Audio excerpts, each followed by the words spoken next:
The morning she drove them up my lane, it was a Tuesday in late October of 2019, and the sky was the color of a cast-iron pan left out in a light rain, that particular flat gray that sits low on the horizon and makes every fence post and bare tree look like it was drawn there by a man who wasn't sure about any of it. She came up slow in a borrowed flatbed that old white Peterbilt, that Doyle Hatch used to run produce in before his knees gave out, and the 5 of them were chained down in a row, like something between a funeral procession and a yard sale, which I suppose is pretty close to what it was. 5 round Balers, older than most of my good ideas. 3 of them were missing guards. 2 had pickup teeth so worn they looked like an old man's grin in November, and the rust on every one of them was not the surface kind, the kind that wipes off on your glove and you stop worrying about it, but the deep kind, the settled-in kind. What a kind that means the iron has been rained on and forgotten and rained on again more times than you want to count. I stood at the end of my lane and watched her pull up, and I did not say anything for a long moment, because there are some things you need to let sit in front of your eyes before you speak about them. And 5 rusted Balers chained to a borrowed Peterbilt is one of those things. She climbed down from the cab and we shook hands, and she told me she was grateful, and I told her I was glad to have them, and both of us knew there was more to the conversation than that, but neither one of us pushed at it right then. That is how things work when the thing in question is complicated and the morning is cold and the coffee is still at the house. Her name was Della Marsh, and she was 63 years old and had been haying the same 280 acres northwest of town since her husband passed in 2014 and the Balers had been his.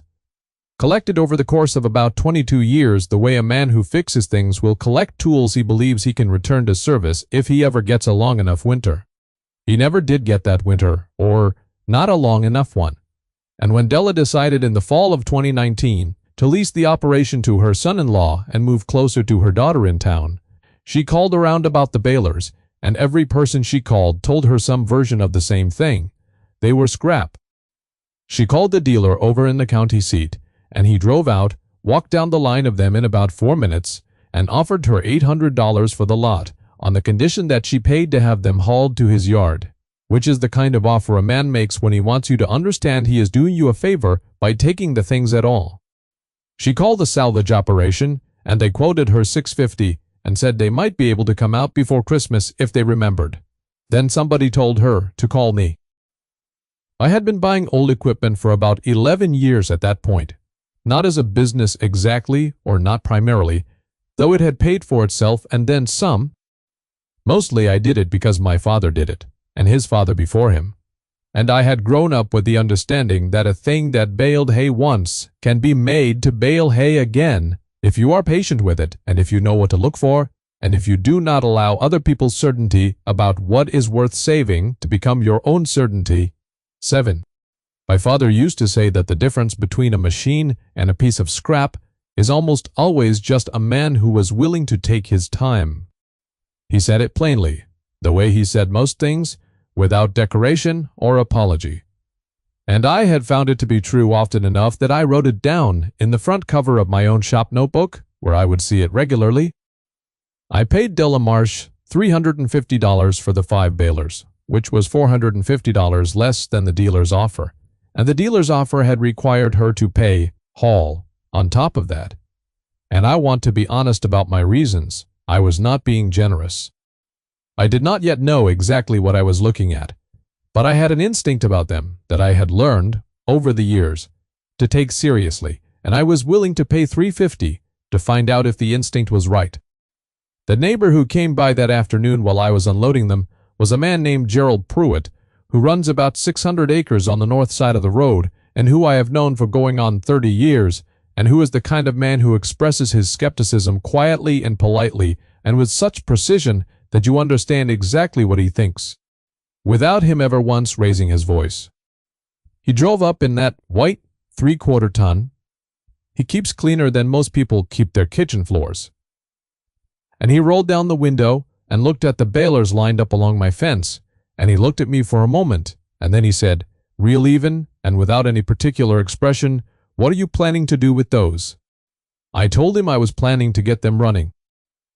He was quiet for a moment, in the way that means a man is choosing which of several possible responses to use, and then he said, "Well, I suppose you know your own business?"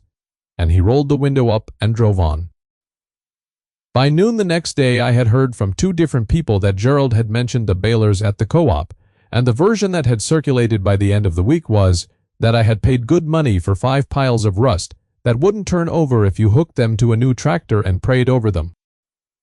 The exact figure had changed in the telling, which it always does, and by the time it came back to me, it had become $1,100, which would have been a worse decision, but was still not the disaster people seemed to feel it was. I didn't correct the number. There are some arguments you win by waiting, and I had learned that particular lesson early enough to have patience with it. The reason I had an instinct about those balers goes back to a Tuesday morning in August of 1987. When I was 17 years old and my father took me with him to look at a piece of equipment a man over on Route 9 was selling after his retirement, and while we were loading it, my father said something I have thought about many times since. He said, "The farmers who make it through a hard year are never the ones who bought new when it was easy. They are the ones who learned to keep the old ones running." He was not being sentimental. He was being technical. He meant that the capacity to maintain and repair what you already own is a form of insurance that no premium payment can replace. And he meant that a man who understands how a machine works will never be entirely at the mercy of a man who simply sells them. I did not fully understand it at 17, but I understood it well enough by the time I was 30, and I understood it completely by the time Delamarche's flatbed came up my lane in October of 2019. What I knew about those 5 balers that Gerald Pruitt and the dealer and the salvage man did not know, or did not take the time to know, is that 3 of them were a model that stopped being manufactured in 2003 and that had a pickup and a bale chamber that were, in the opinion of everyone who had used them long enough to form a real opinion, nearly indestructible. The specific mechanism that drove the pickup was a roller chain system rather than the gear-driven arrangement that came in on the newer models. And that roller chain, while it required more attention, was also something a competent mechanic could rebuild in a day, with parts that cost about $60 and were available from 3 different suppliers. The rust those men looked at and called terminal was surface corrosion. On the frame rails and the shield brackets and the pickup hood, which are not structural, which do not bear load, and which clean up with a wire wheel and a half day of work. The teeth on the pickup were worn, yes, but pickup teeth are a wear item and they are not expensive, and replacing them is not complicated. What those men saw was rust and age, and they translated that into worthlessness, the way people do when they are looking for reasons to say no, rather than reasons to look harder. I want to be careful here, because I do not want to make it sound like I was certain. I was not certain. I was interested, and I had reasons for my interest, and I was willing to spend $350 and a portion of the coming winter to find out if those reasons were sound. My wife, Carol, came out the afternoon after the delivery and walked down the line of them slowly, the way she always looks at a thing I have brought home that she has questions about, and she said, without turning to look at me, "How many acres could you put these to work on if they all ran?" I told her I had about 180 acres of hay ground I was cutting myself, and potentially another 90 or so on a custom arrangement with 2 neighbors if the machines proved reliable enough to take on custom work. She was quiet for a moment, and then she said, "That's a lot of hay for 5 balers and 2 hands." I told her I didn't expect to run all 5 at once. She nodded and went back to the house, and I understood that to mean I had her provisional support, which, with Carol, has always been worth more than enthusiasm from most other sources. I put the balers in the machine shed for the winter, and I did not begin on them immediately, because there was corn to finish and a fence line on the south pasture that had needed attention since September, and winter is never as long as you plan for when you are making your list in October. But I thought about them, and I read through what I had in my files on that model, and I made a list of what each one was likely to need based on what I had seen during the unloading. And I will own the fact that by mid-November, I was looking forward to starting the work in a way that felt less like obligation and more like the kind of problem you are glad to have in front of you. The thing that changed the scale of everything, though, was not the Balers themselves. At least, not at first. It was my father's notebook. My father passed in the spring of 2011. And he left behind, among other things, a collection of notebooks he had kept since, roughly 1968. They were the same kind, all of them, the marbled black and white composition books that used to sit in a bin at the hardware store for 65 cents apiece, and he had filled them with notes in his careful, small pencil handwriting, observations about the fields, records of what went in and what came out. Weather recordings going back to the first frost of 1968 and running forward unbroken to within 3 weeks of his death.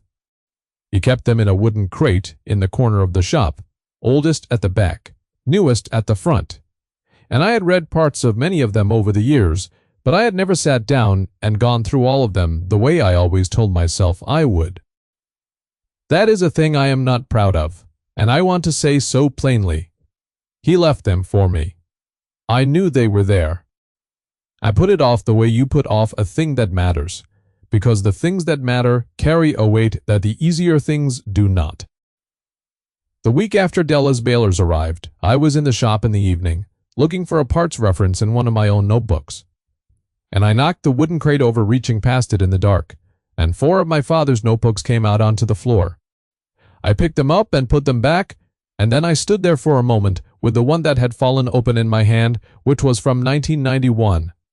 And I read 2 pages of it, standing up in the cold shop, under the single bulb, and I read observations about hay yield and moisture at Baling that were so precise and so carefully recorded that I felt, not for the first time, a complicated mix of admiration and something close to grief. He saw everything, he wrote it all down. And he wrote it in such a way that you could use it if you were paying attention. Decades after he was gone. I put that notebook on the workbench, and I went inside, and I came back the next morning before the rest of the house was moving, and I started from the oldest crate, and I began to read. It took me parts of 3 weeks to get through all of them, reading at night, mostly. Sometimes an hour, and sometimes more. And what I found in those notebooks was not one thing but a pattern, a long, careful record of a man who had been paying close attention to the relationship between hay quality, baling timing, and baler performance across more than 4 decades of farming the same ground.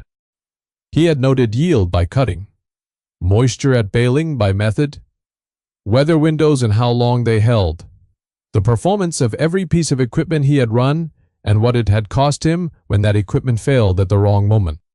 And in the last notebook, the 2010 one, in an entry from late July, there was a line that he had underlined once and marked with an asterisk in the margin, and the line said this: "When the window closes fast, the man with the running spare wins everything." He had written it in the context of a week in July of that year when rain came in earlier than anyone forecast, and the farmers who had a second baler running held their hay, while the farmers who were waiting on a dealer repair sat and watched a week's worth of prime first cutting spoil in the windrow.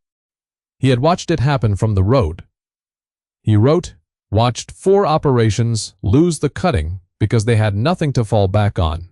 Never again. The entry ended there. He did not write what he had planned to do about it, because by the following spring he was sick, and by the following spring after that he was gone. He had underlined that sentence and put an asterisk next to it and left it there for whoever came after. I believe he meant it for me. I believe he knew I would find it eventually if I finally sat down and read. I put the notebook on the workbench, and I didn't go inside for a long time. I just stood there in the cold, with the light on, and thought about the years I had not read them. The phrase stayed with me the way the right things stay with you, not as a slogan, but as a technical instruction. When the window closes fast, the man with the running spare wins everything. I had 5 potential spares sitting in my machine shed. I had a winter in front of me. I had a parts list I had already started. I had my father's 40 years of notes on what hay farming in this particular climate actually demanded. And I had though I did not know it yet, a hay year coming in 18 months that would make every word my father had written feel like it had been composed specifically for that summer. I want to tell you about the work first, because the work is where the story actually lives. You can talk about outcomes all day, but an outcome without the process that produced it is just a number, and numbers without context are the least true version of any true thing. I started on the balers in earnest the first week of December 2019, with the machine shed heated to about 48 degrees by the old cast iron stove in the corner, which is not warm by most definitions, but is warm enough to work in with the right layers, and warm enough that the metal cooperates with you rather than fighting you. I had made a condition report on each baler during the unloading, and I had organized them from what I estimated would be least to most work. So I started with what I was calling number 1, which was a 2001 model that was missing 2 guards and had a broken bale tension arm but whose pickup and chamber looked, under the surface rust, like they had not been abused. The first thing I did on each machine before I touched anything mechanical was clean it. I wire wheeled every exterior surface, blew out the chambers with the compressor, got the chaff and the old grease and the surface rust off so I could see what I was actually dealing with. That process alone took the better part of 2 weeks across all 5 machines, and what it told me, once I could see the iron clearly, was that my initial assessment had been conservative in the right direction. 3 of the 5 were in better shape than I had thought. The other 2 were about what I had expected, which is to say they were real work, but not hopeless work, and I had seen worse come back. The pickup teeth on 4 of the 5 were worn past spec, and I ordered 3 sets of replacement teeth in mid-December from a supplier I had used for years, a man named Obert who runs a counter at a small implement dealership about 40 minutes east of me and who has been selling parts for that model since it was new. I called him and told him what I had, and he asked me a few questions about the condition of the pickups, and I answered them, and he was quiet for a moment, and then he said, "How many of those did you say you had?" I told him 5. He was quiet again. Then he said, "Those pickups, if the rollers are sound, will outlast everything else on the machine." I said I believed that was true. He said he had been selling parts for that model for going on 18 years, and he had never had a customer who bought a running one and came back saying the pickup had failed on them. He said those things are exceptional. Those pickups. I told him I appreciated him saying so, and I ordered enough teeth to do all 5 machines and a set of roller chain links for 3 of them just against the possibility. He did not say anything else dramatic. He didn't need to. A man who has sold parts for the same machine for 18 years and tells you the pickup is exceptional. That is the kind of testimony that means something. I worked on the balers from the first week of December through the first week of March, averaging about 2.5 hours a day when the other work allowed it, and more on the days when the weather kept me out of the fields. I replaced all the pickup teeth on 4 machines and checked and adjusted the 5th, which was worn but still within spec. I rebuilt the roller chains on 3 of the pickups, which is the kind of work that is tedious but satisfying, the kind that rewards patience and punishes hurry. I replaced a bale tension arm on number 1 and found, while I was in there, that the previous repair on the net wrap mechanism had been done incorrectly at some point and left a wear pattern on the drive shaft that I corrected with a sleeve and 2 hours of careful work. I replaced the guard set on number 1 and number 3 and straightened 2 bent pickup guards on number 4 with a hydraulic press that had been my father's and that I have never seriously considered replacing. I went through every grease point on all 5 machines, which on that model is not a short list, and I found 4 grease fittings on number 2 that had been painted over at some point and never re-drilled, which explains some of what I had seen in the pickup wear pattern on that machine. I drilled them out and replaced them and put fresh grease in every one. I replaced belts on 2 machines and checked and adjusted the belt tension on all 5. I painted what needed painting, not for appearance, but because bare metal in a Wisconsin winter is a thing you address if you plan to use the machine the following summer. By the time March came and the light started to change and the ground began its first tentative thaw, I had 4 of the 5 balers in what I would call reliable working condition, and the fifth in what I would call promising working condition, meaning I had some confidence in it, but intended to run it close to home until it had proved itself. The total parts expenditure across all 5 machines was $1,460. Added to the $350 I had paid Della, that put me all in at $1,810 for 5 operational balers.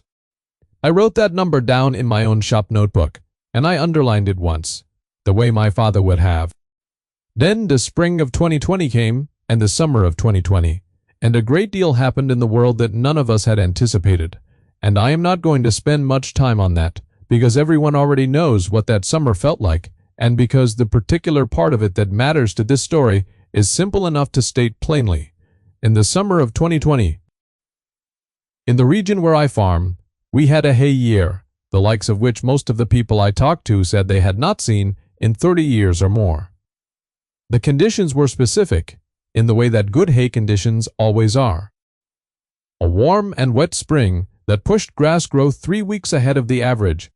A first cutting that came in heavier than most people's equipment, was set up to handle, with some fields running yields that were 40% above what the same ground had put up the year before. And then, because a good hay year does not make itself easy on you even when it is giving you everything, a weather pattern in late June and into July that was unstable in exactly the way my father's notebook had described from 1974 and again from 1987 and again from that July in 2010, short windows, 3 and 4 days at a stretch, with rain moving in before you expected it and sitting longer than the forecast said it would. The kind of weather that punishes any weak point in your operation. The kind of weather where the man with the running spare wins everything. By the second week of July 2020, I had heard from 11 different farming operations within a 30-mile radius who needed custom baling. Not inquiries, not maybes, but actual need. The phone, calls in the morning kind of need, the kind where a man is watching a windrow dry out past the window, while his own baler sits waiting on a dealer who has a 3-week backlog because every other baler in the county either broke down in the first cutting or was being held together with improvised repairs that had finally let go. The dealer backlog was real. I talked to 2 different operations who told me they had been quoted wait times of between 2 and 4 weeks for parts that were backordered because the supply chain that year was not cooperating with anyone. And a 2 to 4 week wait for parts in July of a heavy hay year is not an inconvenience. It is a loss. It is a measurable, durable, financial loss that does not recover because you cannot bale hay that has been rained on 3 times and bleached in the August sun. I had 5 balers. I had my own 180 acres and the 90 on custom arrangement I had mentioned to Carol, and I had the 11 operations that called me in that second week of July, and I had a rate for custom baling that I had set in the spring at $12 a round bale, because that was the going rate and I did not see a reason to be greedy about it. And I want to say that clearly because I have heard it suggested in the way things get suggested in small communities that I raised my rate during a difficult period to extract from neighbors what the market would bear. I did not.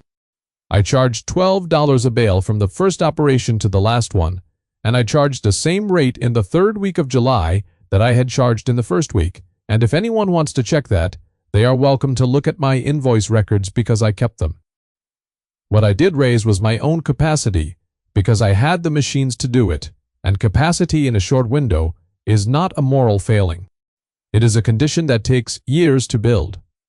And in my case, it took a winter in a cold machine shed, with a good parts supplier, and a clear-eyed understanding of what my father was trying to tell me when he underlined that sentence in July of 2010. I ran 4 of the 5 balers through the 3rd week of July and into the 1st week of August, and by the time the main haying season wound down, I had put up my own hay on schedule and baled custom work on approximately 114 acres of hay ground for 8 separate operations. Because 3 of the 11 calls I had received were from operations close enough to each other that I could schedule them back to back on the same machine in the same day. I did not bale all of it myself. I want to be accurate about that. I hired 2 men on a day-rate basis to run machines, men I have known for years and who I trusted with that equipment, and between the three of us, we covered the ground. The total custom baling revenue for that summer, at $12 a round bale on approximately 18,400 bales, was $220,800. I'm going to say that plainly, without dressing it up, because the numbers are what they are, and I believe in being precise about things that matter. After the day rate I paid to the 2 men I hired, and fuel and wear parts consumed during the season, which was real and which I tracked carefully, the net on the custom work was approximately $163,000.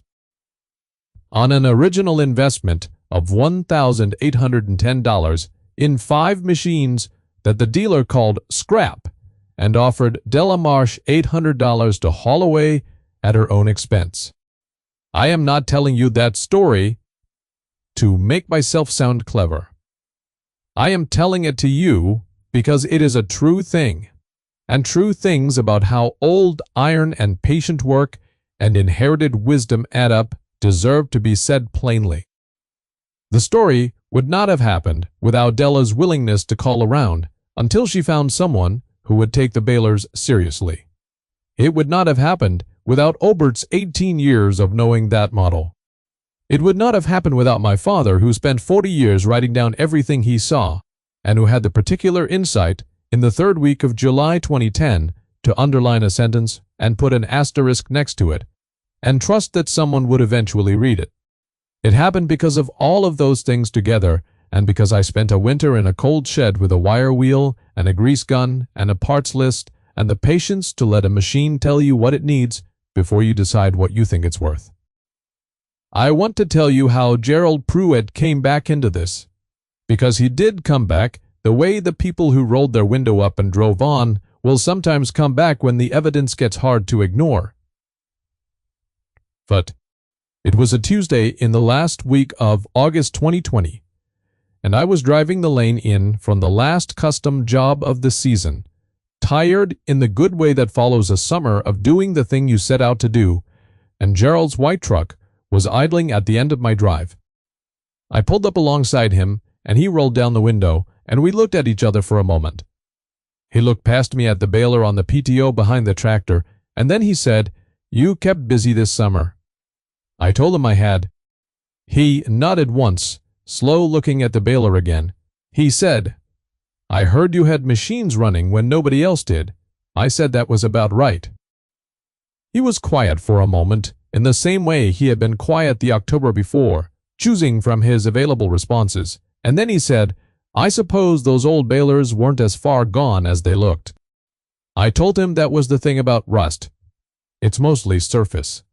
He looked at me for another moment, and then he said, "Well," which is what Gerald Pruitt says when he has decided the conversation is finished and he has made whatever concession he is prepared to make, and it is the most he will give you, and there is no point in wanting more.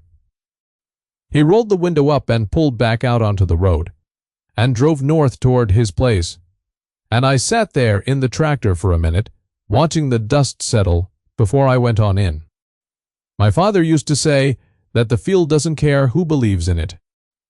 He said it about soil that the neighbors had written off as played out, and that he had put back into production with 3 years of patient work and the right amendment schedule. But the same thing is true of any ground or any machine or any method that other people have decided is finished. The field doesn't care. The machine doesn't care. The hay year comes when it comes, and the window is as wide as it is, and no amount of certainty from a man in a clean truck changes how many acres you can cover before the rain comes in. What changes that is the work you did in the winter, when nobody was watching. When the shed was cold and the bulb was swinging and you were working from a parts list and a notebook, written by a man who had been paying attention since 1968 and who trusted you enough to leave you everything he had learned. When the window closes fast, the man with the running spare wins everything. My father wrote that down and left it for me, and I finally sat down and read it, and in the summer of 2020, I understood it completely. If you have got a piece of equipment that somebody called scrap and you looked at it and thought maybe not, or if you have got a box of old notebooks in a corner of your shop that you have been meaning to read and haven't gotten to yet, I would like to hear about that in the comments. I would genuinely like to hear it. And if this story meant something to you, subscribe. Because we move slow on this channel, but I believe we get where we're going, and I think that's worth something.